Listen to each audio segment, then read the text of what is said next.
So hello, everyone. Thank you so much for being here today. My name is Mike McFadden. I use he, him pronouns. I am one of the co-chairs of the NASPA Civic Learning and Democratic Engagement Knowledge Community. Really excited to have you here today. I have just a couple of quick announcements before we get started with today's session.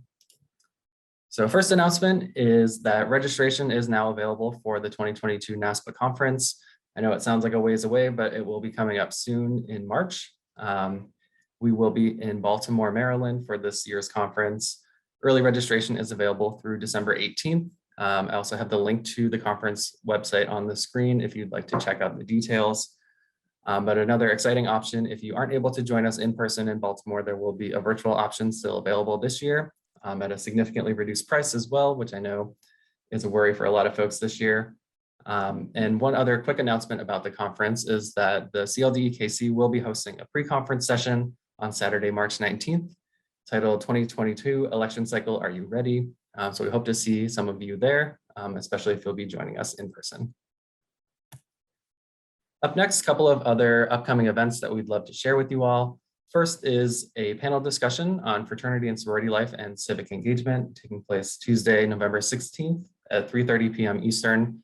It's going to be a panel discussion to just kind of create a conversation between some different folks involved in fraternity and sorority life, civic learning, democratic engagement, volunteer offices, just to kind of see what are the different ways that all of our different offices are working together and how can we better work together to support the work that is important to both of us. So registration link is available on the screen. There's also a link tree available on the bottom right of your screen, which may be a little bit easier for you, where you can find the registration link for that session. Then our next event is actually the following day on Wednesday, November 17th at 1 p.m. Eastern. This is going to be our November CLDE-KC general body meeting.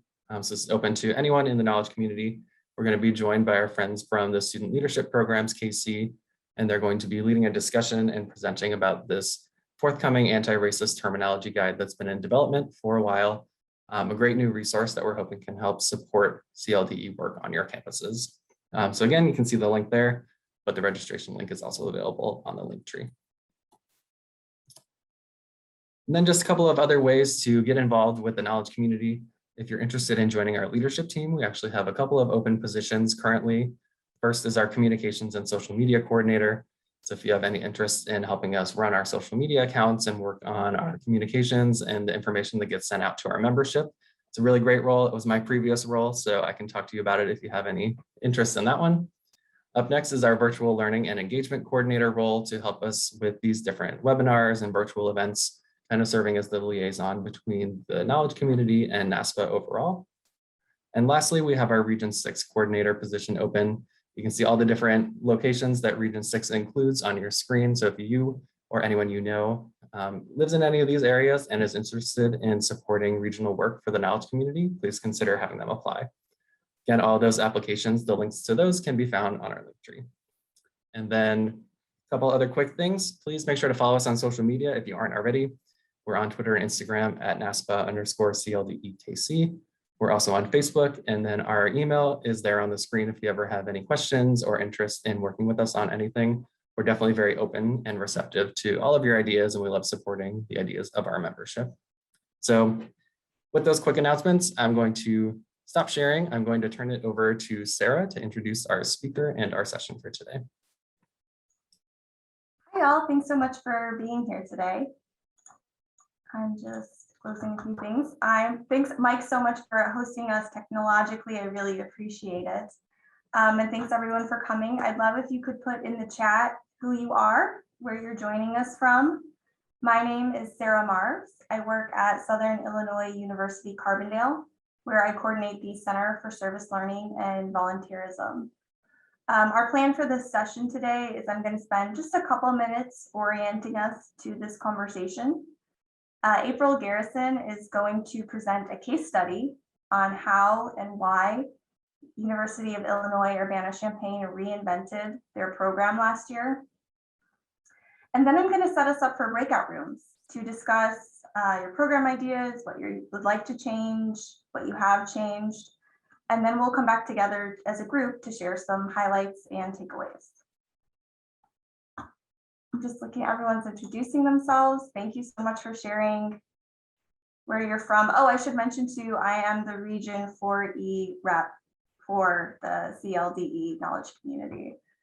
So that's how I'm connected to this group. I'd also love if you could put in the chat, I want to know everyone's responsibility for planning programs for Dr. Martin Luther King Jr. Day. So if you're responsible for everything, if you have that you line up one lecture in a symposium, or if your office hasn't done anything in recent years and so you're trying to get some ideas on programs, let us know what you're doing, and I'm going to put mine in the chat here too.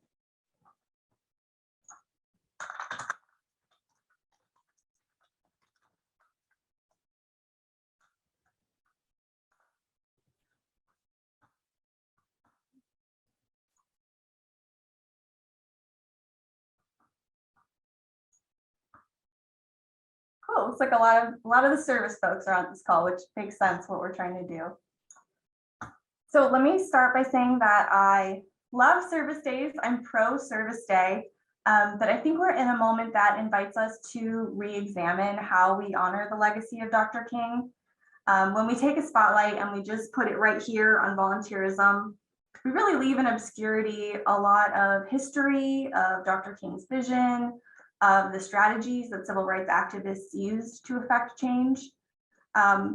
We didn't make a lot of progress in civil rights because everyone was volunteering. There was a lot more than that. So, I really invite us to think of different ways to educate our students and bring in these different elements beyond service as we're thinking about what we're going to do in January. So what I'm hoping you have at the end of this meeting is ideas and inspiration to customize for your campus and bring in those elements that have been left out of the spotlight when we only focus on service. And I hope that you also have some questions and critiques that help you guide you through your own planning process. So I'm really excited that April Garrison is willing to share with us today. April is from the University of Illinois Urbana-Champaign, and she's going to be sharing a case study on how she innovated their MLK Day programming for 2021. So April, thank you so much for sharing this, and I'm going to turn it over to you. Okay, thanks. So I'll start sharing my screen now. People can holler if you can't hear me or see my screen. Okay, so I have it up, so hopefully everyone can. So yes, I am currently at the University of Illinois at Urbana-Champaign. I have transitioned roles.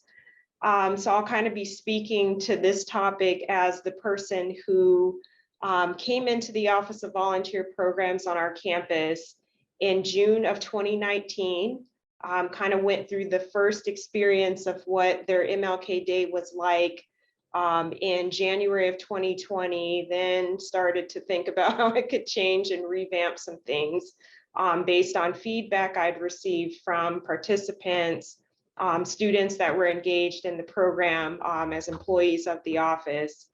And so that's kind of what I'll be speaking to today. Okay, so again, there I am. So I, again, entered the office in June of 2019, and I immediately saw that we're a campus where our culture of student loves to show up and actively engage in stuff. Really doesn't matter what it is. If there's a call for volunteers, someone will definitely show up. People are generally looking for things to do on this campus outside of their classroom experiences. And for me, I didn't see a whole lot of interest in sort of learning about social issues, why we do the things that we do when we're looking to serve our community. I kind of had some concerns about language that students would use when describing service to community, people, just kind of nomers that they would use, the less fortunate, things such as that. So I just thought, probably need to spend some time doing a little bit of education with students before they go into spaces and do something. So I'll talk a little bit about different things I was looking for sort of out in the world of higher ed. Campuses that I thought were doing some pretty innovative things, even pre-COVID, around a lot of virtual experiences for students. So I went about looking at some colleges, found this design. If this is from your college, thank you. I also used information from Minnesota Campus Compact to put this together, because I was looking at not just revamping the day of service for MLK, but a lot of the programs in the office, and sort of feeling the need to come up with some kind of framework that would help me take certain programs and guide them into some kind of direction for students that I could explain about different things.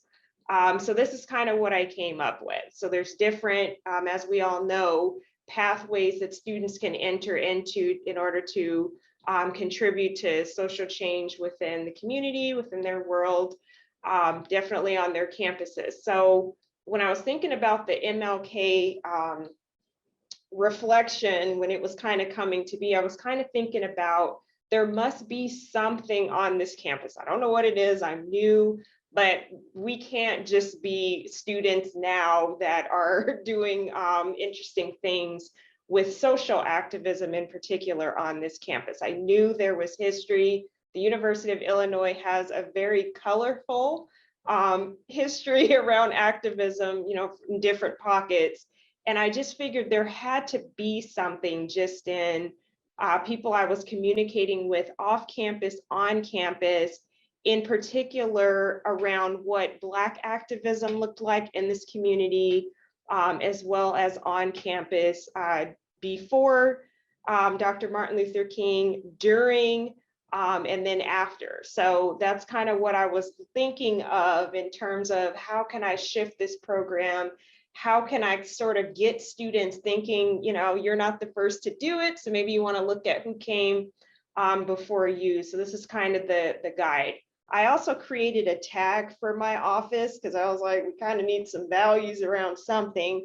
So I came up with curiosity, reflection, action, change. And I deliberately put the action part, the change part towards the end, because, you know, again, you got students on the move here, kind of thinking that that activity part has to be first and paramount, when you kind of need to kind of get curious about some things that have probably already happened and start reflecting on those before you go out and you start doing service on or off campus.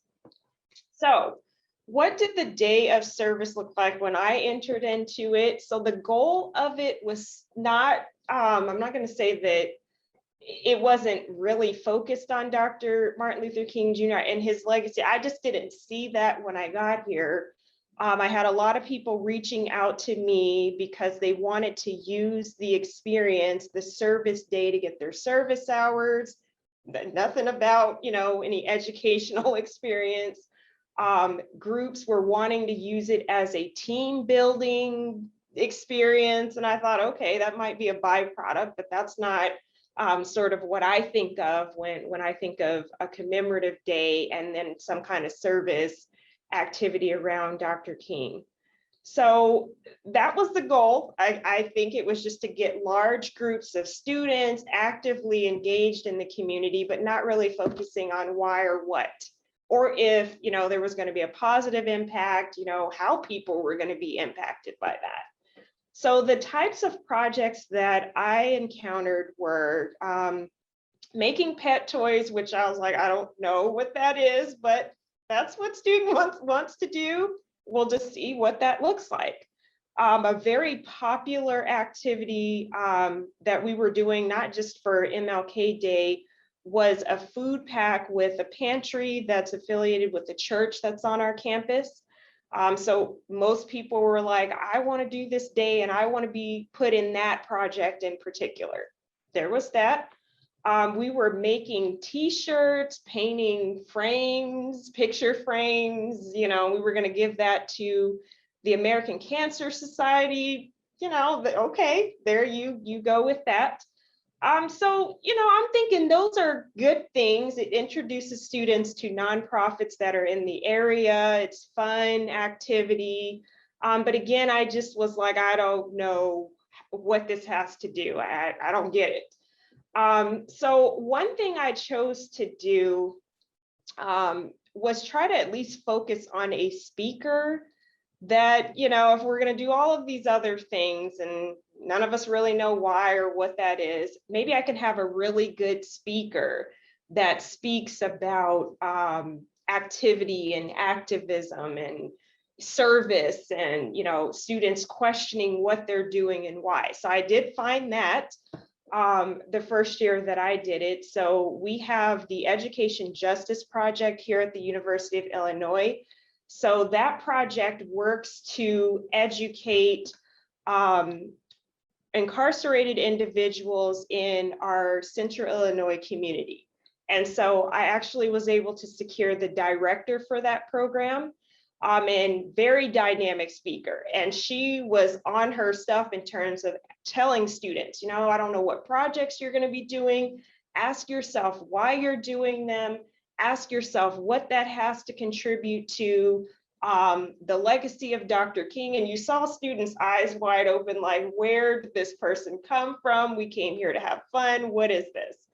You know, and I thought, well, you know, she definitely brought that curiosity part that I was kind of looking for students to kind of gravitate towards. You know, she piqued their interest a little bit. And so that's the best I could do that first year. And so attendees, again, everything from students, researchers on campus, but again, wanting to do some team building types of things. So challenges that we kind of were facing with this particular day, we're finding nonprofits in the community that were going to be open, that would take large groups of students. Nobody seemed to want more than 15, and I totally get it. And our community is a community where people need active bodies, but more than just one-off days of service. They need people in their space all the time to be doing something. And they need people in their space that know the work, they know the community, they know the clients that they're going to be engaging with.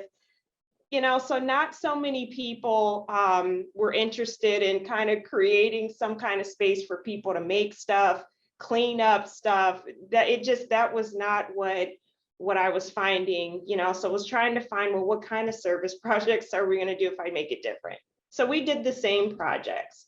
So participant thoughts, I had a group of maybe 7 project assistants. So they went out to the different rooms, you know, following the speaker program with the students, and then set up with nonprofits that we could get to come to at least educate students about what they do in the community. And students kind of set up the projects that students were going to do, make sure they had all of their materials, those things.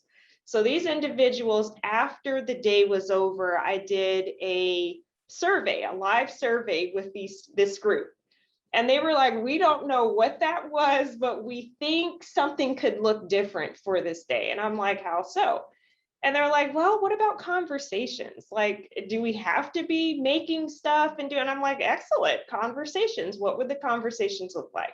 Well, if I signed on as a project assistant, I don't want to just lead people to a room, set up shop, they're doing stuff. Like, I actually want to lead some kind of conversation. And I was like, okay, so thoughts, people are, you know, curious, they're wanting to reflect, and they're kind of okay that they don't have to be doing stuff. You know, they're okay with listening and learning about it. So I thought, okay, there's got to be somewhere that I can go with the information that they've provided. So in terms of different things that I was trying to do with this reflection concept, so I really wanted to put the focus on learning before service. I wanted students exploring the community, being educated about community needs, the best approaches to work with others on needs. And I wanted them to definitely, again, kind of attach to a social issue, and kind of be able to listen to somebody who's very engaging, knows about what's happening in the community, knows about what's happening on campus. And again, let's not focus so much on doing stuff. Let's focus more on being educated around what has happened before and maybe how you might use that as a student to do something on this particular campus or in the community. So again, I was trying to decide who in the community would be an influential speaker. I really couldn't come up with that so much. I had been eyeing the this book, and I'll go into that a little bit later, and trying to figure out, do I want to read that? Am I going to get in trouble for doing this?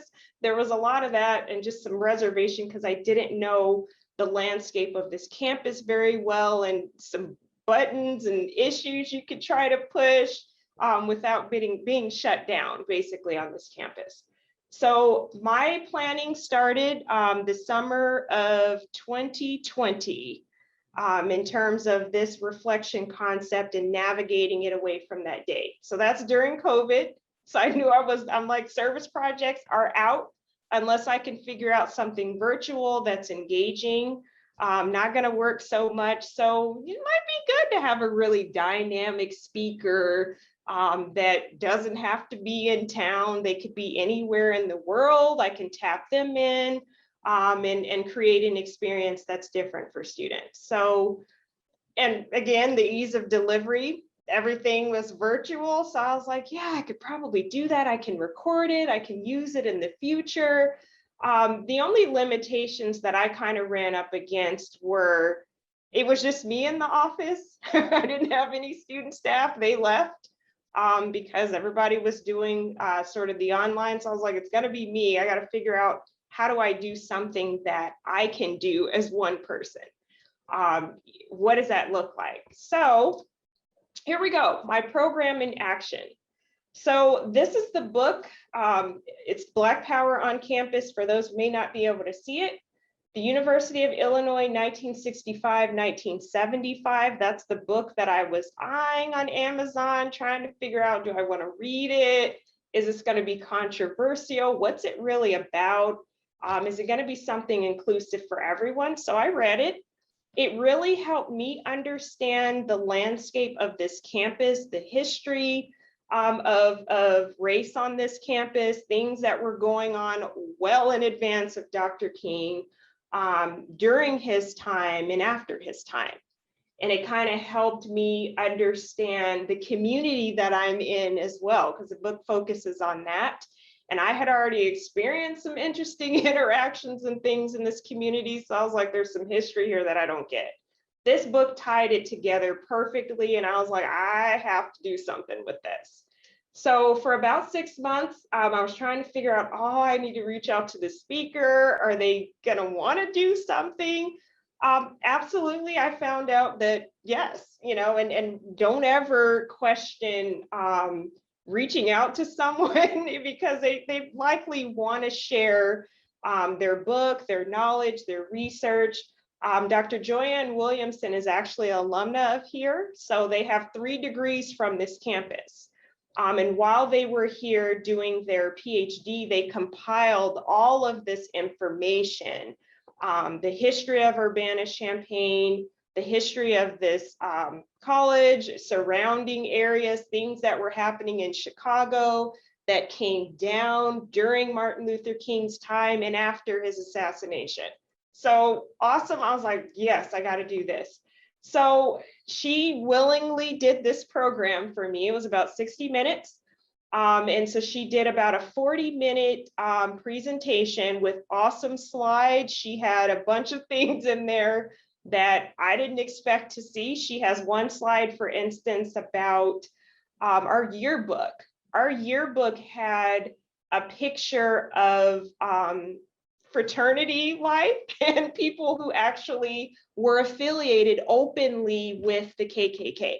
And so that definitely was something that I was like, whoa, didn't know that at all. I had some students following the program saying, I didn't know that about the history. This is very interesting.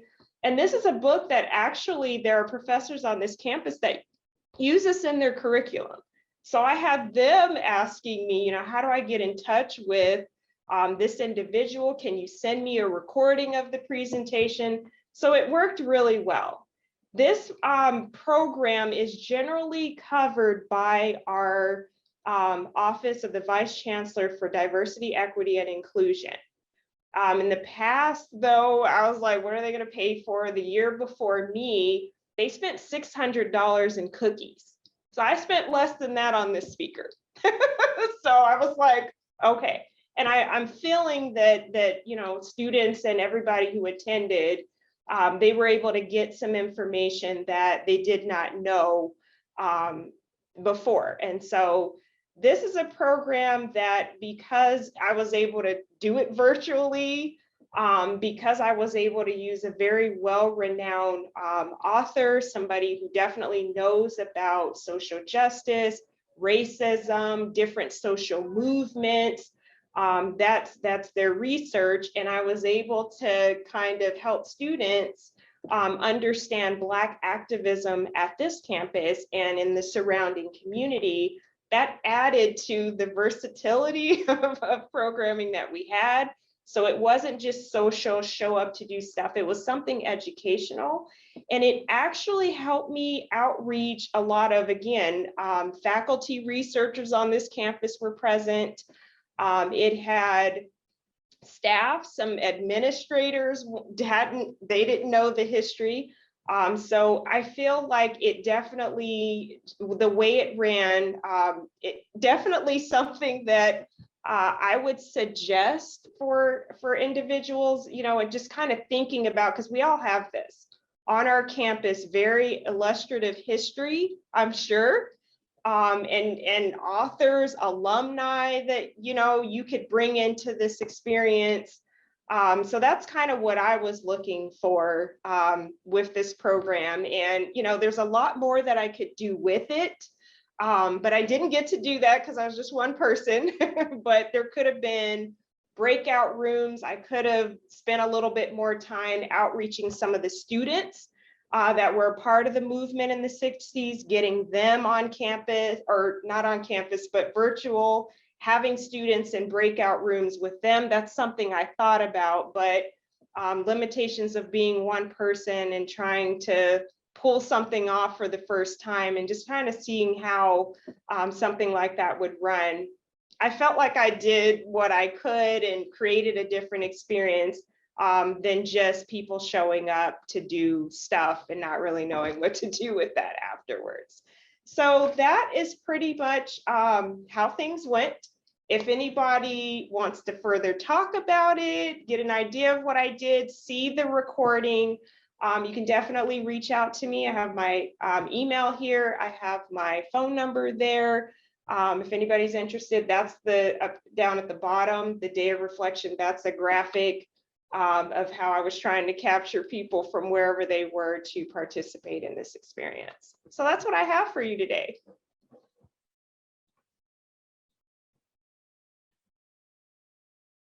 Okay, Sarah, I guess I should turn it back over to you. Sure. Does anyone have questions before we move into a discussions? I have a question.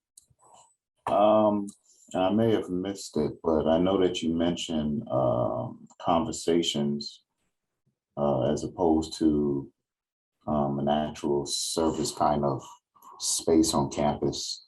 You used American Cancer Society, for example. Were you speaking positively upon that as an option to have conversations like reflections and things of that nature?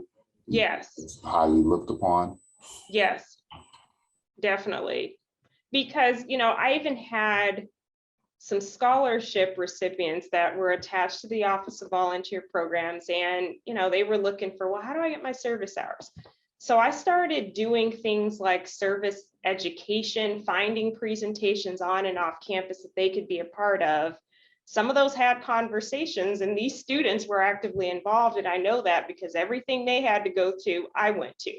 So I could kind of see, you know, what are you doing in there? I would have questions that I would ask them. They'd have to do maybe a half a page write-up on what the experience was like. So I got to see, I was like, you know, students do want to do more than just show up and make things. You know, they do want to be a part of conversations that are important in their community. They do want to learn about these things and outside of the classroom. They don't have to be doing it for extra credit. This group happened to be doing it for scholarship credit, but they didn't have to do that. They could have found something else to do. But I had quite a few of them in this program taking notes. I got to see what the notes were. So definitely, I think, getting them involved in conversations, presentations on a day, I think students do want that. It doesn't have to just be take me somewhere, let me show up to something, create something for me to do. Thank you. Any other questions before we move forward?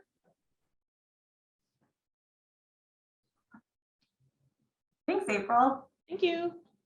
I did get to, April did send me the video. It was a really interesting presentation and so local and relevant to students that I think they probably got a lot out of that understanding.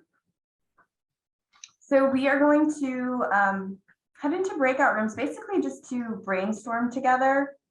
But before we do that, I just want to share there's so many different ideas for what you can do beyond service. So guest speakers can be really impactful. But I've also seen schools run advocacy trainings for students, film screenings of documentaries or movies based on true events. For schools that usually have like a week of programs, it's pretty normal to have award ceremonies and recognition events, candlelight vigils, even trivia nights. One really cool thing I saw, and it's going to inspire me to think about resources that we have that we can share with the community, was last year, University of Chicago set aside a time when community residents on the South Side could come to the Career Center and get their resumes looked at. And it's like, what an easy thing. That's what their employees do all day, and people in the community could really benefit from it. And so they had a day where local people could come and work on their resumes and get that professional support. So be thinking about all kinds of creative ways that we can be uplifting the community as well as educating students.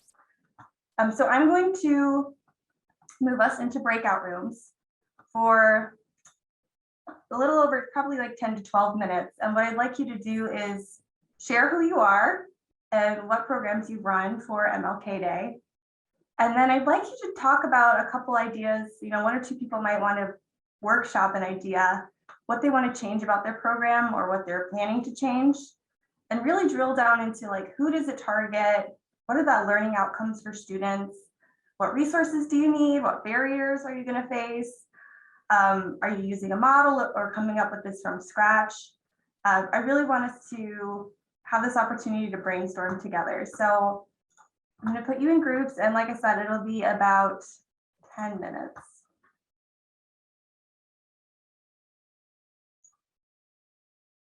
Cool. I hope those were interesting, fruitful discussions. I think we're going to try to wrap up in the next 10 minutes. What I'd like to know is, in your conversation, did you find any themes for barriers or obstacles that your programs were facing?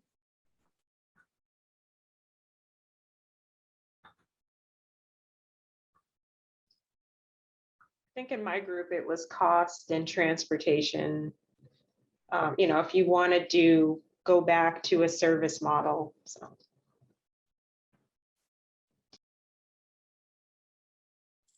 I think for us, we talked about a bunch of things, but one of the things was like the fact that a lot of, if you do want to stick with community, a lot of them are closed traditionally on what we would consider, or, whatever, sometimes we do ours a little bit earlier than MLK Day. But, that's something to consider. Another piece that I thought was great that Zach talked about, which I think is a good reflection, is being really intentional about who the partners that you choose for that day are. And the connection, as April talked about with the dog toys, I love animals, I love dogs. Is that maybe the best project for that day? Maybe not. And so just thinking a little bit more critically about who we partner with for that day.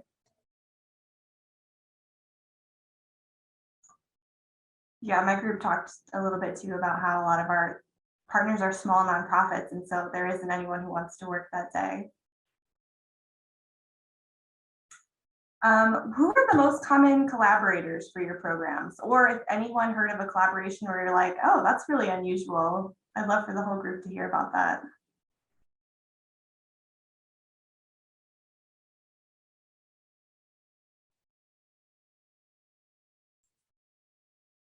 In like working either with an office that focused on diversity or multiculturalism was a common collaborator, or a place even to potentially collaborate that hadn't been tapped yet. So that was a theme.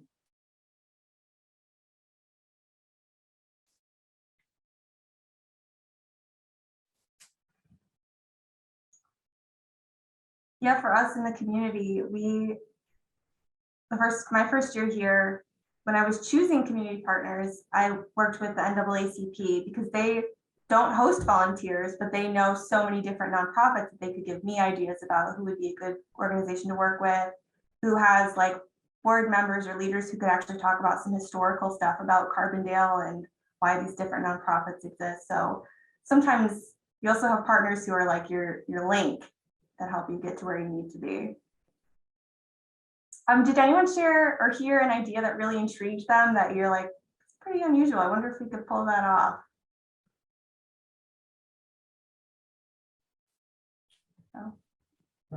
Yeah, someone in our group talked about partnering with the city and the MLK work that the city's doing. And I know that's something we do on UNL's campus with the brunch programming. So I thought that's pretty collaborative, you know, really partnering with your city around like a brunch or around a speaker or that volunteer project. So.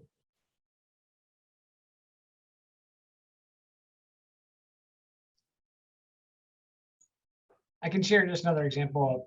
It's not necessarily unheard of, but for groups that are trying to figure out ways to kind of spread out programming, I know that at least at UConn, move-in day is also often MLK Day. So it's very difficult for the spring semester to get student volunteers or engage in if it's like more educational focus. So usually there's like a pre-flexion, some sort of service component, whether it's active or indirect, and then kind of a culminating reflection service. And they used to do all of that and then have an event at night, but it proved too difficult to get people, especially if they're coming to campus. So they've been spreading that out, and they do still use the day on, not a day off kind of mentality to do some service and with some reflection compared to it. And then do a later in the week, a living legacy convocation. Essentially, I don't know if convocation is the right title, I always kind of forget, but it's a living legacy of MLK. And it's looking at, you know, the teachings of Dr. Martin Luther King, looking at some of the social efforts, and then also having opportunities for performances from local groups.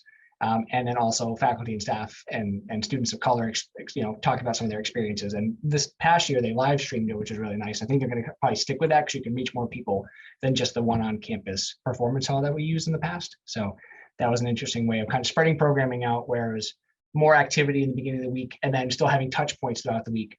And then what was that? Prince and I talked about, you know, the idea of having multiple sessions. So like you can actually have dedicated time to faculty and staff to have them, because they don't always feel like they're being tapped for a lot of these efforts. It's like, oh, that's a student thing, right? So, you know, intentionally incorporating folks from the kind of backgrounds would be helpful too. Making sure they get specific at.